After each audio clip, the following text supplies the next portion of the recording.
Yeah, you can say what you want, but this thing is awesome. I'm going to tell you why it's a steal, and it's not just because of the price.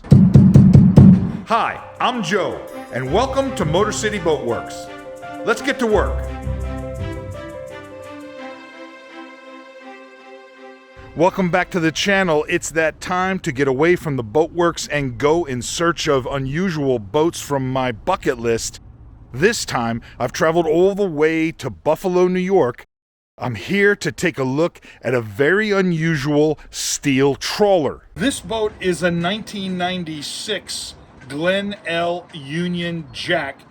This is a self-built boat, but it was actually built inside a professional yard in Canada. I know it probably doesn't look like much standing here kind of stuffed in the back of a boatyard, but this is a boat that I've been wanting to look at for more than 10 years.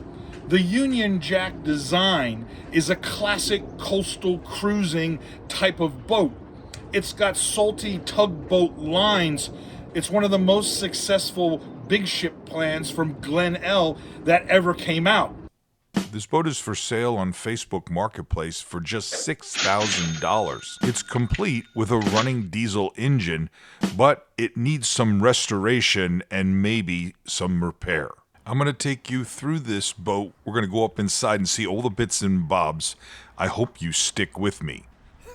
I don't know about you, but I can imagine cruising with this thing somewhere next to an iceberg. With a little bit of work, this might be the perfect Great Loop boat. I say it every time when I do these sort of boat tours. I get no compensation. I have no financial interest in these boats. You've probably heard me talk about Glen-L plans before. Glen-L designed a number of plans for all different sizes of boats that you can build as a do-it-yourself boat builder. I did at least 2 episodes where I traveled to Dublin, Ireland to visit Damien McGlone, who was building a 37-foot Yukon Glen-L plans design trawler. You're going to want to check that out. So the hull is steel. All this is steel, but the cabin, the superstructure, that's all made out of plywood and fiberglass. You're probably wondering, why is it priced so low? Well, there are some problems with the cabin top. We'll get up there and take a look at that. Steel recreational boats are not that popular in the United States, but they're very, very common in Europe. You'll remember that I cruised for more than 2 weeks in the Netherlands on a steel Dutch trawler. It was a supreme confidence builder. With steel, you never have to worry about damaging the hull. It's pretty much indestructible. Now, it might not look that sharp, but what you need to know is that all of the through-hole fittings have been gone through and redone on the boat. And the engine has had all of its maintenance done to bring it up to speed. All the filters and hoses and what have you changed. The boat's got new batteries, the hydraulic system has all been gone through, and the bow thruster has also been rebuilt. So you may have noticed that there is some scaling here on the hull, right? Now, I'm not a steel boat guy. You're gonna wanna talk to someone who really knows their way around steel boat construction. You're gonna wanna get someone who's an expert to give you some advice. But what you're seeing here on the hull appears to be, you know, maybe some normal scaling, but honestly, it looks like bottom paint. And the hull surprisingly looks like it's in very, very good shape. You'll notice that it's relatively fair all the way around, which shows that it was probably built by somebody, well, one step above an amateur. You know, if it was done in a yard, it looks pretty good. Many years ago, I looked at building a boat, and Glen-L would have been the plans that I would have used. The Union Jack is a very well-regarded seagoing design. These boats have been made in Europe and a variety of places. But I'm not a welder, and I've seen amateur steel boats, and frankly, some of them don't look that good. If you don't know what you're doing, they can be a real hatchet job. So I've been watching this boat for over a year. I really wanted to see what was going on here. It reminded me of a Navy gunboat. It seemed like the type of vessel that you could take just about anywhere. It would be perfect for some adventure cruising. This is all just dirt. This seems like a lot of boat for a tiny amount of money, and I understand that it looks a little rough. No doubt it's seen better days and probably needs a lot of work to get it back in shape. But I think it's worth thinking about if you're looking for a steel boat and you want a project where the hull's already, done, the interior's done, and you want to focus more on a refit, new components, putting in updated systems, kind of getting everything ready to go. Let's face it, even if you build a boat on your own, you're going to have to spend money on the refit. You're going to have to spend money on the components, the systems, all that sort of stuff. Why not start from something that's already 50% done, take it the rest of the way? So what I want to do is I brought my own ladder, right? Always bring your own ladder when you're checking out boats. And I'm going to try and climb up inside here. We've been in contact with the owner, and he set up some keys so that we can get inside and I can take a look and see what's going on. I kind of want to check out, the interior space and see what condition it's in. The owner was very upfront. There are some issues with the cabin top. There is delamination on the flat surfaces of the cabin here and also on the sides in certain places. It's not everywhere, but it is significant and it's noticeable. But to a competent amateur who knows their way around fiberglass and plywood, while it's a lot of work, it's not the type of project that might turn a do-it-yourselfer away. Well, this is interesting. I'll tell you what, I love these wide decks here. So what you're seeing right here, this is actually an awning that goes in the back of the boat. And it gets put in place. Obviously it's been removed and stacked up front here. I don't know if you can see, but I'm on the deck here. I love these walkways here. This is one of the best features here. I'm able to completely move along the deck here. No issues. It's just, the walkways are excellent. So this is all metal. So this is metal decks. The only thing that's wood and ply and fiberglass is the structure here.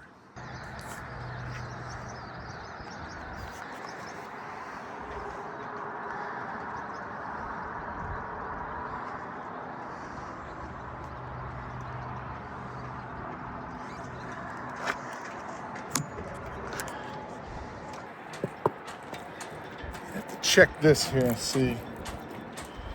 Motor City Boat Works is my retirement boat building and boat restoration studio. I have a variety of classic boats that I'm restoring inside my boat shop. It's no nonsense. It's just boat restoration. Join me Fridays, 5 p.m. for episodes from the Boat Works. Here we go. Let's see. Get up inside here. Let's see what we got. Let's see. Oh.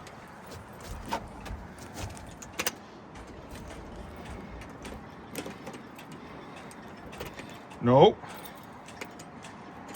Yes. Okay.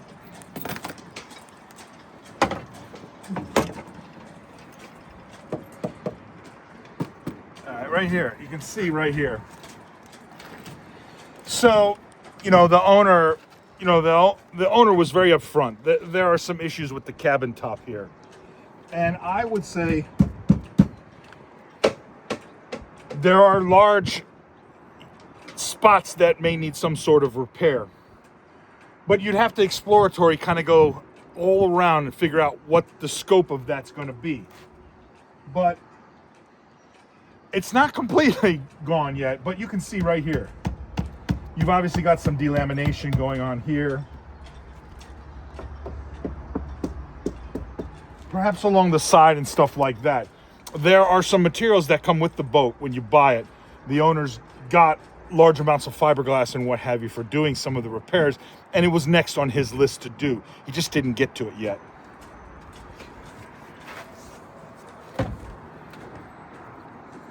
Well, I'm in the aft cabin here, right? We came in from the stern.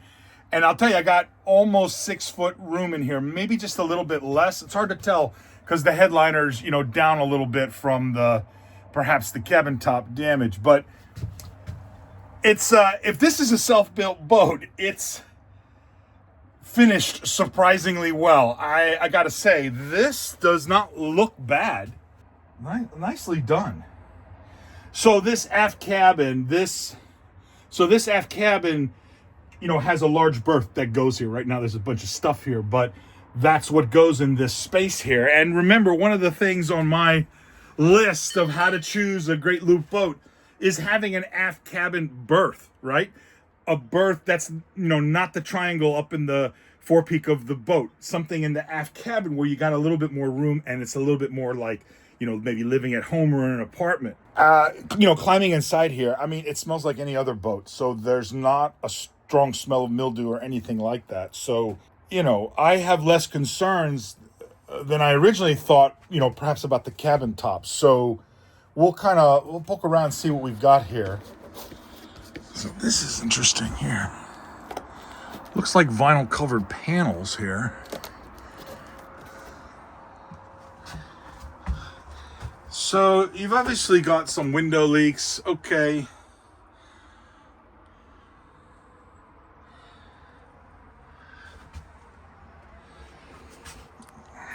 All right. So from the aft cabin, then we're going forward here.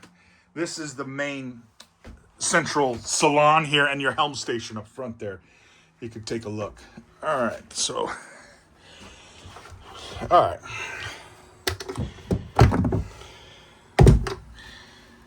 Interesting. Wow, that's a big box, let me tell you.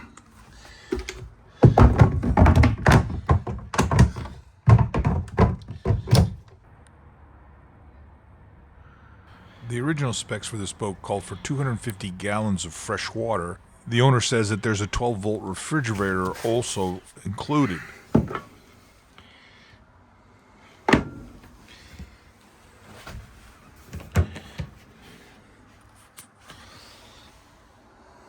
Let me just give you an idea of what kind of views you got here. So this is your pilot house here, and it goes all the way around. The helm and the steering hydraulics, that was all rebuilt professionally, along with the bow thruster.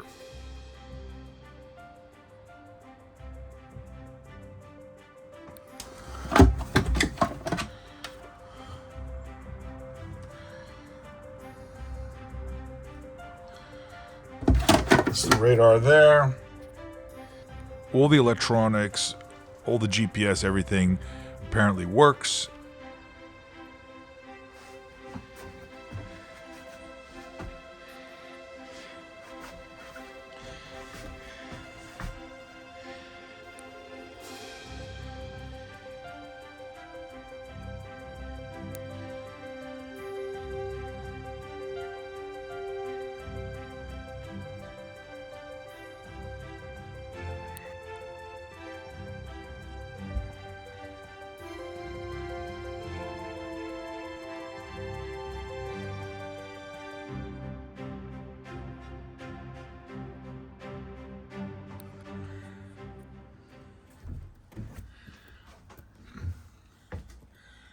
This all looks good. All right, so you can see, right, all right, and he has been, looks like he's been replacing this, maybe sistering in some plywood to kind of firm it up. You know,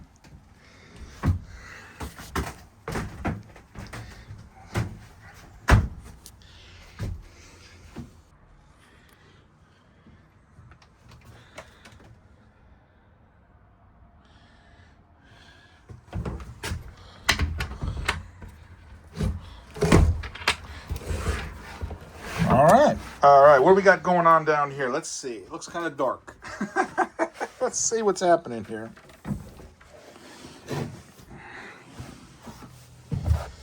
Get down inside here.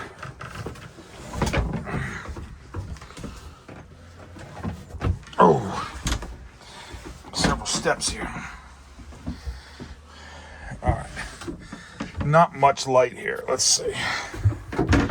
So interesting. So this is like a So this is the standalone shower. Look at this. This is fascinating here. They got kind of a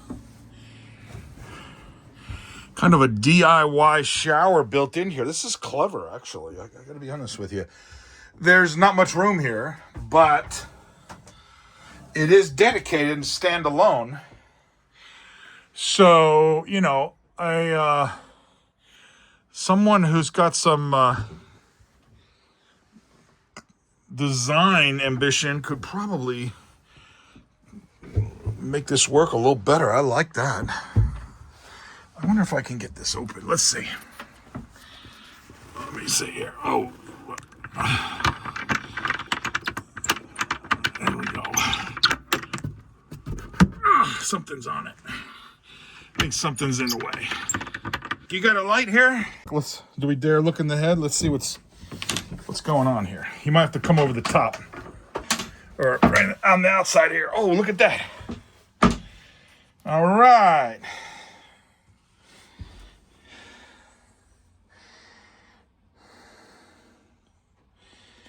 Well, I would say, it looks like a tank mounted, it looks like a toilet mounted on a tank. I have not seen that before.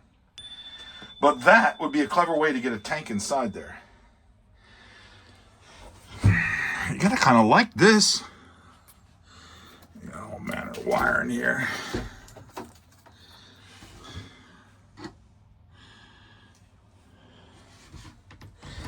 Standing headroom inside. Let me get inside here.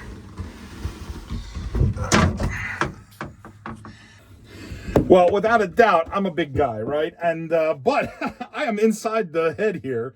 This is the head. That's the dedicated shower over there. So they're separate. I love that. There is almost 6 foot of room in here. Probably a little less, 5'9", 5'10", maybe. But it's serviceable. If you we're gonna make use of this, definitely. This is finished out surprisingly well, and there's surprisingly proper room in here. There's more room inside this bathroom than there was in my Albin 27 when I first got it. The little tiny head that was, you know, just, you could claim it was a head on paper, but I don't know what the purpose of it was. This is doable. This is maybe not the doorway. It's got one of these, this is probably 17 inches here, maybe 15. It's pretty tight. But that's what it looks like. All right. All right, here we go. I tried to get the hatch open there, but something on the hatch outside there, I couldn't do it. So we'll just have to imagine what it looks like. Look at the cushions there. Huh. I kind of like it. This boat is kind of salty. And whoever built this, you know, had some good ideas. It's not bad. I'm very, very surprised. And it really makes me wonder whether or not it was, you know, kind of done by a yard with someone telling them, okay, do this, do that, and they did some of the work and the yard did the rest of it. It's this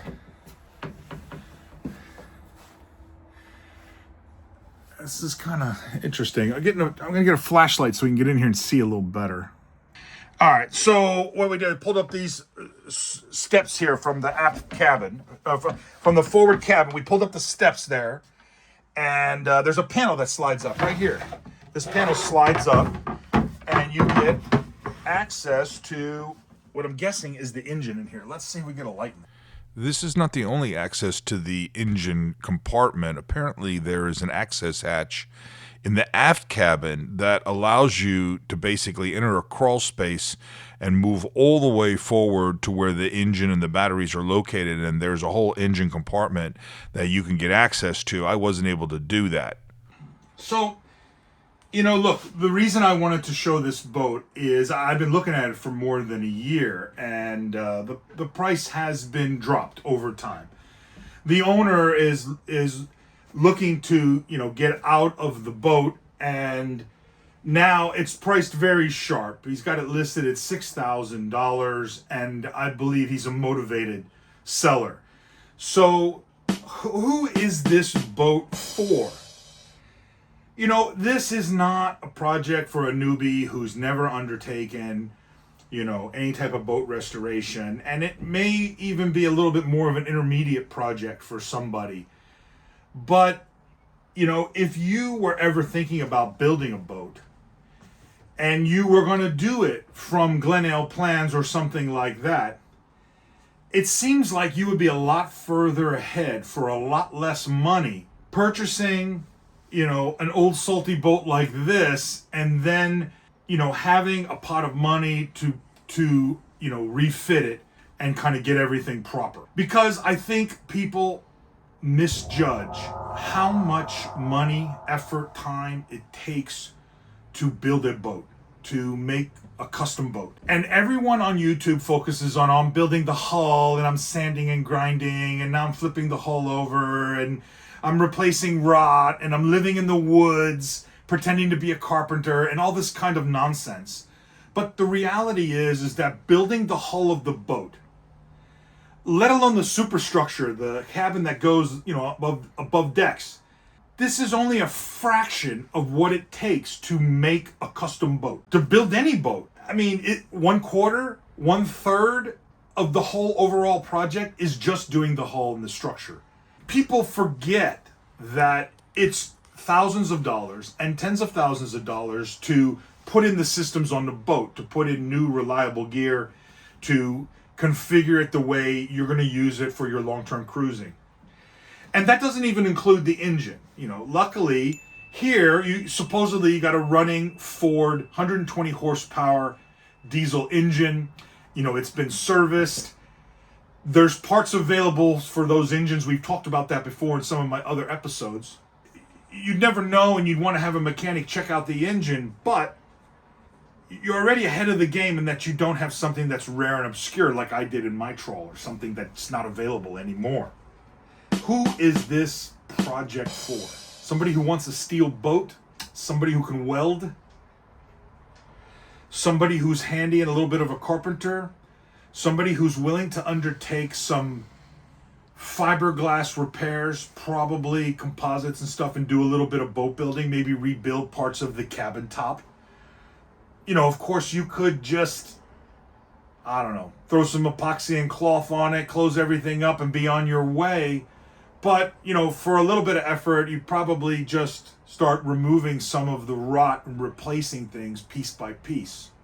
I mean, the superstructure is not that big. This is the only thing that this boat doesn't have going for it. I got to be honest, is it's not trailerable because it's steel and it's heavy, right? We have no idea what it weighs. I'm going to guess 10, 20 tons. Who knows what this thing could weigh? So, you know, it's not trailerable. I don't know. I'm very happy that we got to come here and see it because it's actually better than I thought. Viable project or not, I don't know. I'd be curious to hear what you think in the comments. I think that there is someone out there who's right for this boat. You got to have some skills and you got to be willing to put some work into it. But this boat is an interesting find, right? Maybe a diamond in the rough. I don't know. What I do know is that the Union Jack design, this design coastal cruiser kind of tugboat, I really like it. And this particular boat has a layout that is, I think, very close to, you know, what's on my list of what I would want for a great loop boat. All right, so let's summarize what we've got here. This is a 1996 Glen-L Marine steel Union Jack trawler. It's a home-built boat, but it's complete. It comes with a lot of heavy-duty gear. It has a running engine that's 120 horsepower Ford diesel. Several of the major components have been rebuilt or serviced recently. And it's got a layout inside that seems to support some long-term cruising. And let's not forget, you have a motivated seller who's got it listed for $6,000. I'll put the seller's contact information in the show description. You can go ahead and contact them directly to get all your questions answered and get all the details. You might want to check out some of my other videos about unusual Great Loop boats, unusual pilot house boats from my bucket list, boats that I've always wanted to check out. I think you're going to want to see them too. I'll see you next time. Stay motivated.